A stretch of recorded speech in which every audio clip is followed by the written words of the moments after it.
Okay, I'm trying to not care about what people think of me and just express myself here.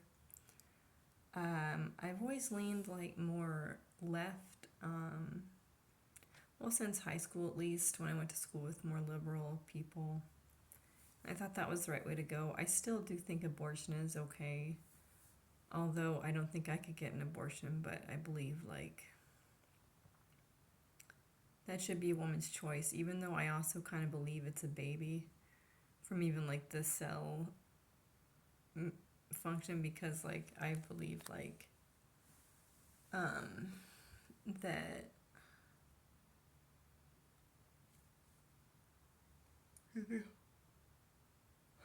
I wasn't able to yawn because I felt nervous in front of people. um but yeah, so I just think if you have something growing inside you and like it's kind of your choice if you want that to grow or not because a baby's kind of like a tumor in a way. It just grows and takes up resources in your body while it grows. But I felt very great when I was pregnant, back when I was 25, 26.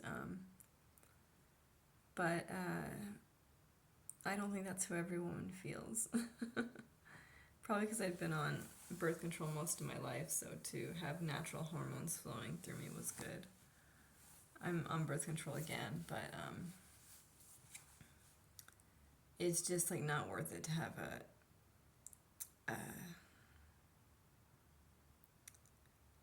a pregnancy you don't want to have.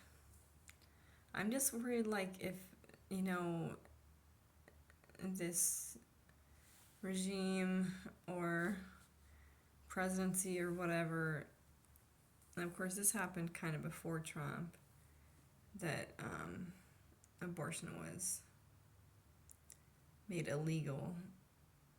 It's just like, I was thinking yesterday about how I love my son. I had to let him go when he was 4. I let him go live with his dad. He wasn't the most wasn't the best choice. I mean, his best choice for me because it's the only choice I had. Because I tried to have him adopted and his dad blocked the adoption. And he wanted to take care of Damien, so I thought I'd let him. But then in this conversation I had with my son when he was living with his dad, he was extremely sad and he asked if he could come home. This is when he was probably about 4.5 or something, and I was talking to him on Facebook, whatever you call the video transmission they have. Sorry, I'm kind of tired. I don't really use Facebook anymore because one of my exes keeps like trying to reach me through Facebook, and I just don't want to read it. And I don't really use Facebook anyway, so like, why do I need to keep it up? So I just deleted the app from my phone again. I had put it back on my phone because I thought I might be able to find an apartment there, but I haven't had any luck even getting much of a response from people on Facebook about living situations. So I wanted to write something and then like talk to you about what I wrote like I did yesterday. I don't really remember what I wrote or what I said yesterday. I felt like sort of an opinion piece on something. Anyways, I was watching, I feel nervous saying this because I kind of like, I feel like maybe my viewpoints are changing or something, and I don't know if it's like a good thing or if it's healthy. But I'm 36 now. I say that in almost every video, I think, because like I'm surprised I'm 36. It's just it took a while to get here, but it was very short also. And when I'm looking at the flow of my life, like looking back on how it happened, I always get this glimpse of like my marriage with my ex-husband. that was so dysfunctional. I was watching a video on YouTube, and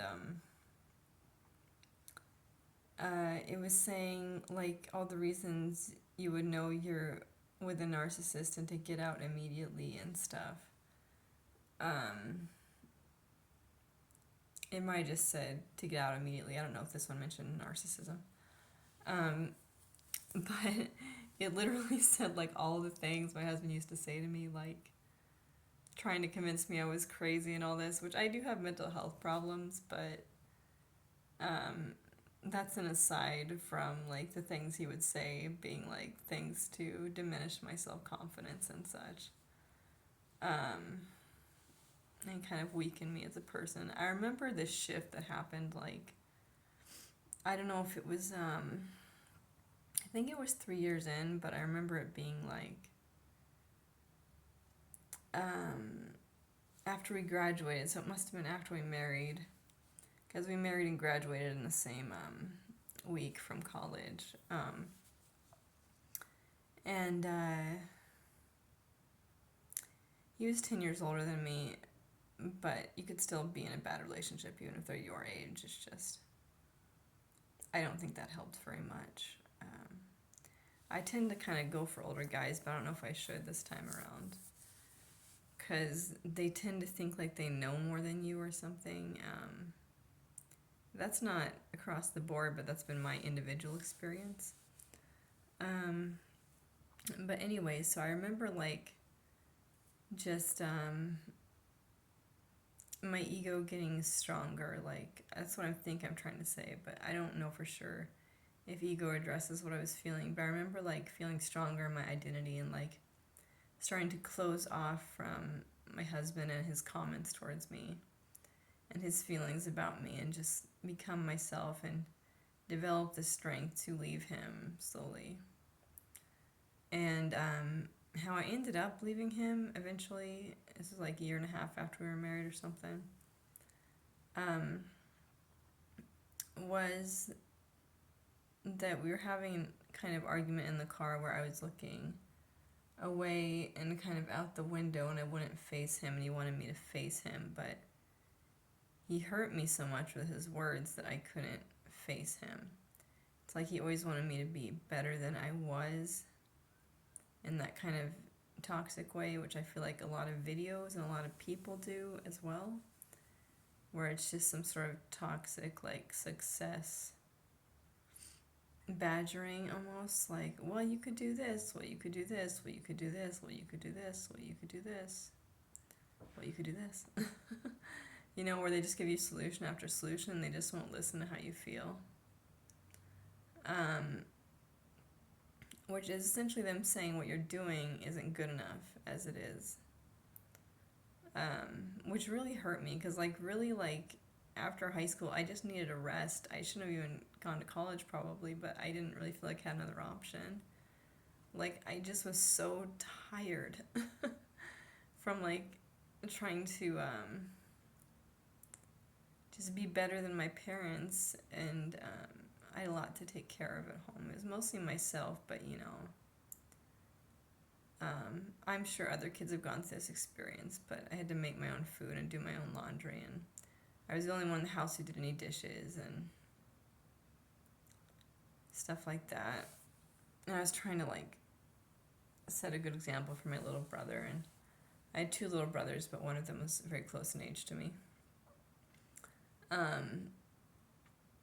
So there's just a lot of pressure on me. My family didn't really like undo the amount of pressure that was on me. They just like let it be, as if they couldn't even see it, like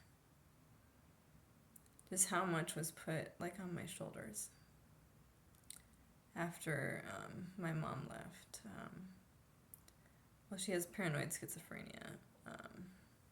She doesn't believe she does, so that doesn't really help, but she's forced to take medication, meaning she gets a shot, which I opted to get a shot of one of my medications too, but I still have a choice. I asked her once if she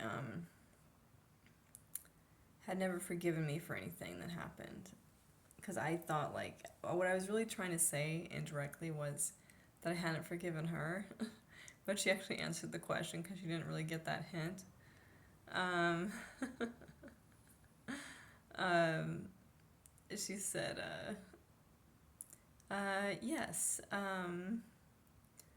I didn't forgive you for going down to the DMV and telling them I was unfit to drive. So my mom kind of talks in sort of a sweet, like, Disney princess sort of way. Um, and I hadn't remembered doing that. And so when she said that, I was just like, did I actually do that? Or was that somebody else? But then, like, over the past, like, year here, it's been, like, 3 years since we had that conversation. Maybe even 4. And I started to remember that when I was, like, when I got a license, so I guess it was when I was 18. So she would have been 51, I think, or 54. I told them that she had paranoid schizophrenia and she was talking to people who weren't there and having conversations with them. And I made kind of a scene about it at the DMV, so I guess they took her license away, which I kind of think was a good thing because, like, how much could she really be paying attention to the road? But it might be the same as having conversations with, like, people in the car. You know, that might be how her brain compartmentalized it, but I felt like it was unsafe, and I guess I was kind of afraid she would die or hit somebody else, or, like, I felt unsafe being in a car with her, but that rarely happened, if maybe twice after she got diagnosed. But my dad took it as, like, an opportunity to keep us away from her when she got diagnosed with schizophrenia. She had, like, left the house randomly, and when we were staying with my dad, because they were separated, for the evening, and she just left. She called my dad and said she was leaving. They weren't together again. They lived in separate houses or apartments, you know. Because my dad rented a room in a house, and my mom had an apartment for us to stay in with 3 rooms. I had a room, and my brothers had a room, and my mom had a room in the apartment.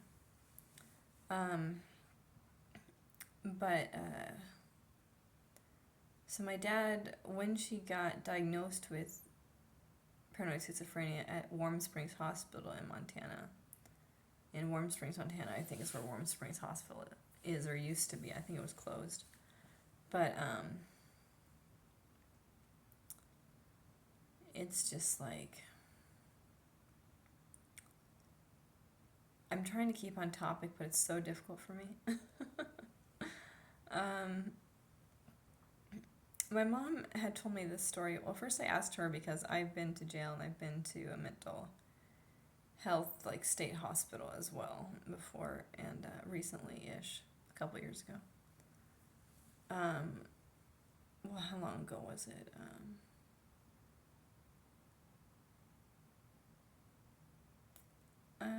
Year and 4 months ago, I guess I was at a state hospital.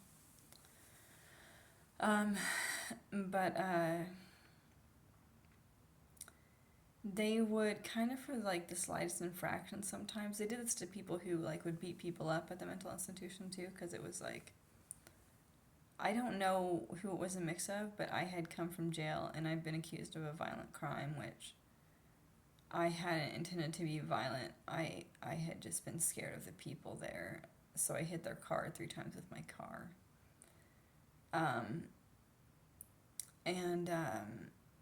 Because I was trying to get away from them, not because I was trying to do a hit and run thing, but just because I was scared. I think I was having a psychotic break, but that's been hard to come to terms with in my own brain. So part of the time I'm like, well, maybe I was right. Maybe they were scary people, and I shouldn't have, and I should have tried to get away, as I did. But I got stuck in a ditch there, and then I tried to signal for someone to come help with my headlights, because we were kind of in a road in the middle of nowhere, but they might have ended up calling the cops. But I saw 2 or 3 people from, I'm assuming, that car area, or who were in that car, taken by the police too, so I don't know what the deal was there, but maybe I was right not to open my car when he came up to the window. I think I was right about that. I just don't know if I could have done anything else in the situation. Like, I was scared of them. I thought I should not open my car door. I feel like I've been warned about this by some visions I was having.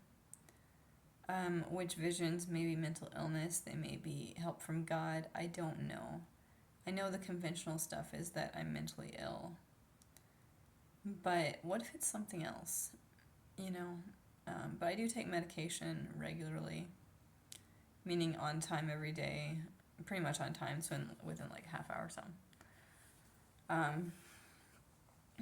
But yeah, so I had this conversation with my mom because I tried to kiss this guy and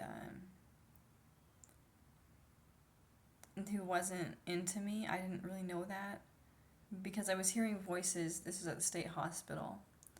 This is definitely like a mental illness symptom of mine. This wasn't something spiritual or whatever.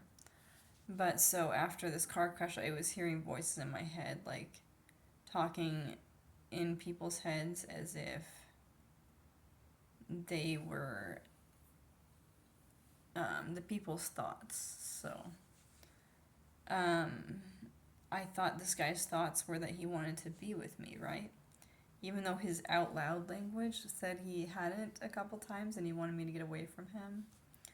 But so I thought his like inner voice and his vocal things he was saying to me were conflicting. So I just needed to like get close to him so that he could close the gap between what he wanted and what he was saying, which is kind of ridiculous. But again, I was going through a mental health thing there. So I had walked up to him, tried to kiss him. He blocked my hand, which kind of inadvertently blocked my face. And so I blocked his hand because it was kind of like this combat-ish thing. This was after I like smashed a window, but I didn't break it. I smashed it with my hands. I ran up a chair and smashed it, just like hit it really hard is what I should say.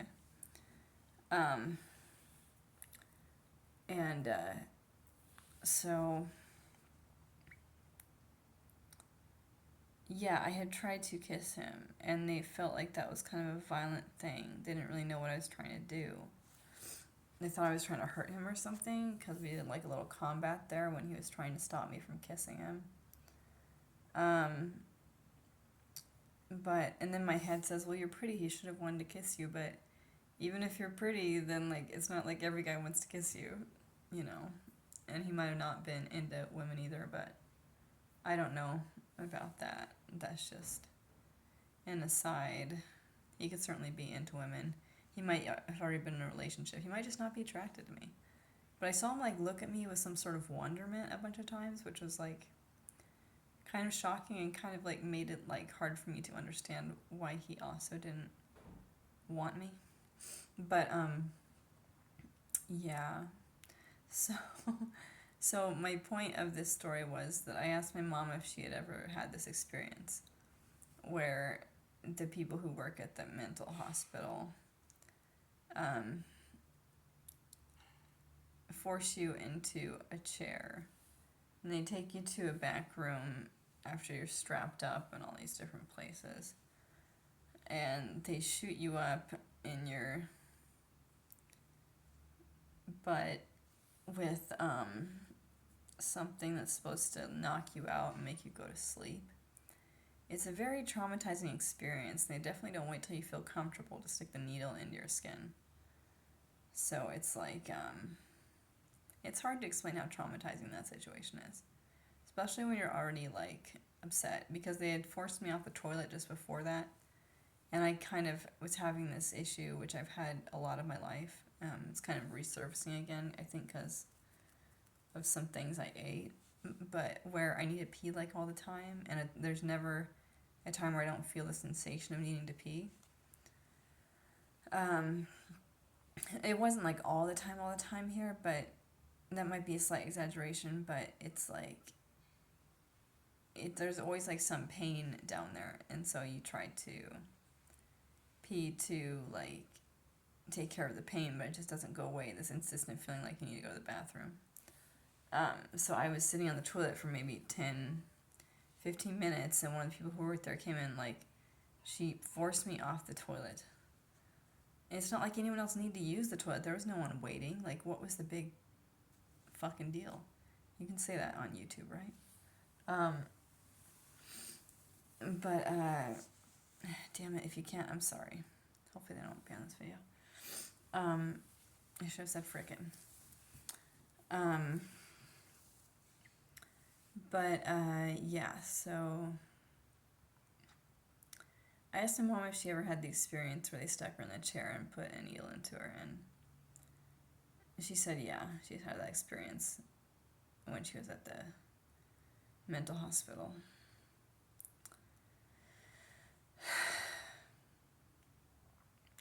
I just imagine her life must be pretty difficult, but it just made my life so difficult that she left. It's like I had so much to take care of. It's like I was the woman of the house then. Which I'd kind of been before she left too, because she was always a little bit off or a little bit different. Like, she would put a lot of things on me. Like, she would have me clean the walls of the apartment a lot, to the point where, well, how this happened was because I was angry and I was scrubbing really hard, but I scrubbed some of the paint off the wall, and then the steel behind it showed, or whatever they used to put in walls behind apartments, but put in the walls on apartments. And she had me do the dishes every night, and I like to bake, so I did that of my own volition, but there was just too much responsibility for me, and it was just really, really difficult. So when she left, it was just like, at least the truth finally showed that I've been doing most of it from the start, but it's like I missed her, and she had been kind of a friend to me. It had been a toxic relationship. Like, she would tell me all of her struggles and things with my dad, and she would talk to me about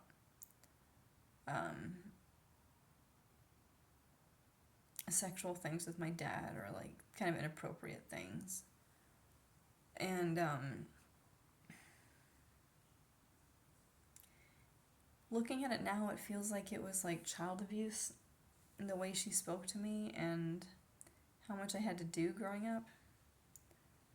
And she would barely let us outside. We were like cooped up in the house a lot. My brother Jeremy would like open his bedroom window and would jump out, and then he would go to the store. But I felt like I had to obey her, you know, because I wanted approval, because I thought approval was love, you know. And a lot of adults fall into that trap too, where they're just trying to be like approved of at work and find validation in life through that. I haven't worked in 5 years, so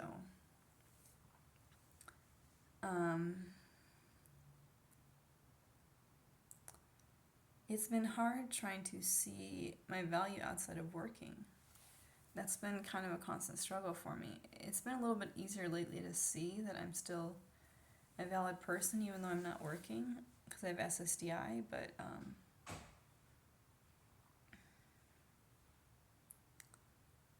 I've gotten a little better at it recently. But it would have been okay if like I'd gotten worse at it recently too, you know?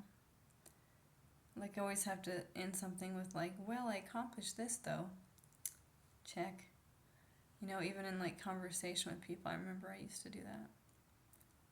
I haven't done that lately with people, but I barely have conversations with people. Because I'm kind of like, in my room. I go for walks, or I get groceries, or or I just watch YouTube or Tubi. I don't pay for memberships anymore because they're too expensive for me, but I ate just a few eggs this morning, meaning like a few bites, because I didn't feel like my body wanted any more than that. I've been trying to listen to my body about what I need to eat. I feel hungry, like I should finish the plate, like I should go put it in the microwave.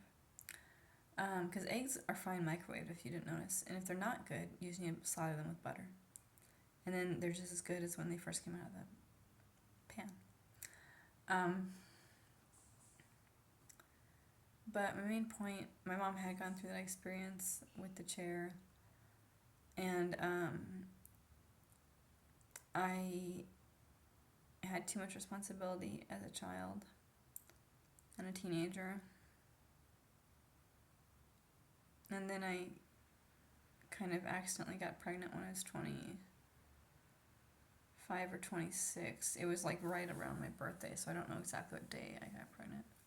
If it was Halloween or if it was my birthday. But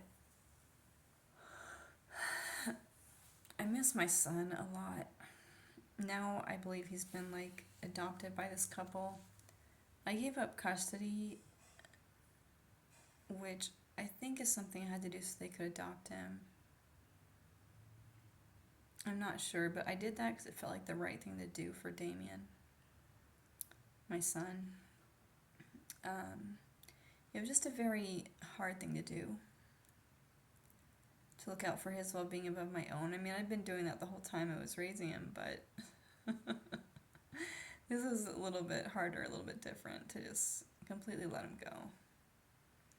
I didn't make it so that I could like talk to him either, because like I just felt like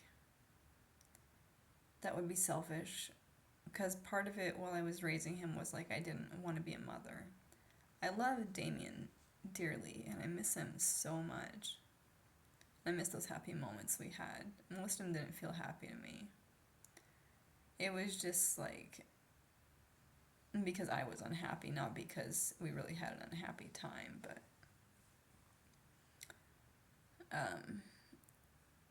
it's hard when you don't have your life the way you want it and you have to take care of a child, because they take up so much time and energy that it's just like nearly impossible to get your life to be something different while you're raising them.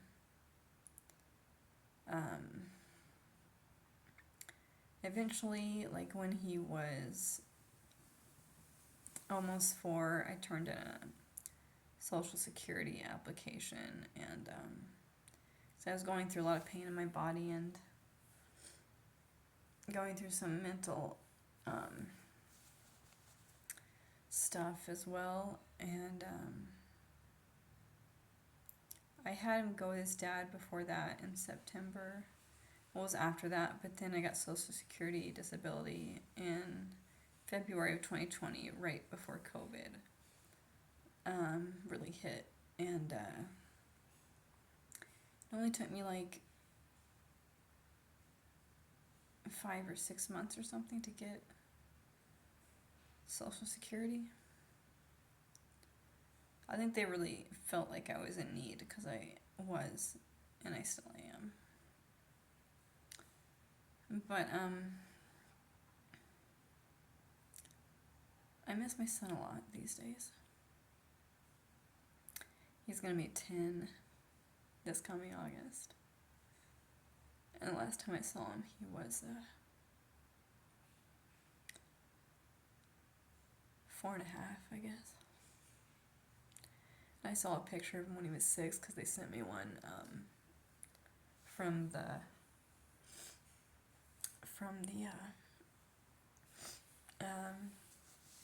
Child Protective Services that had taken him from his dad. And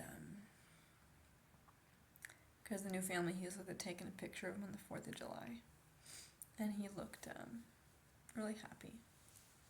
He also looked like he missed me, like I could see it in his eyes or something, but I might have been grasping for something, but I think he misses me.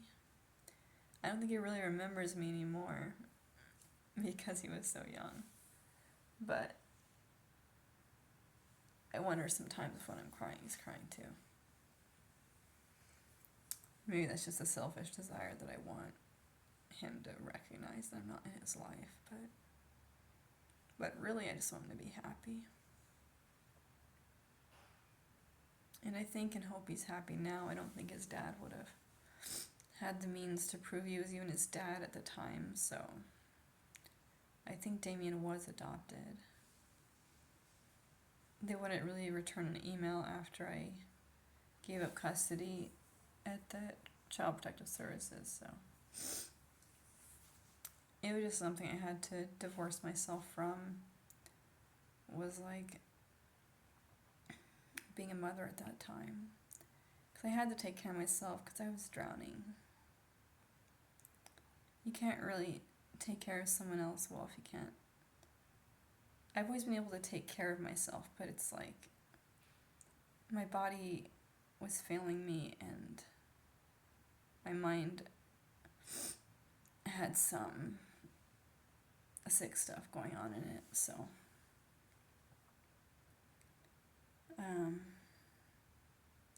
guess that's about it for me today. Hope someone finds this interesting and they want to pass it along or something. Just a genuine account of my life. I'll post more of these. I'm going to try to post them every day. Okay, bye.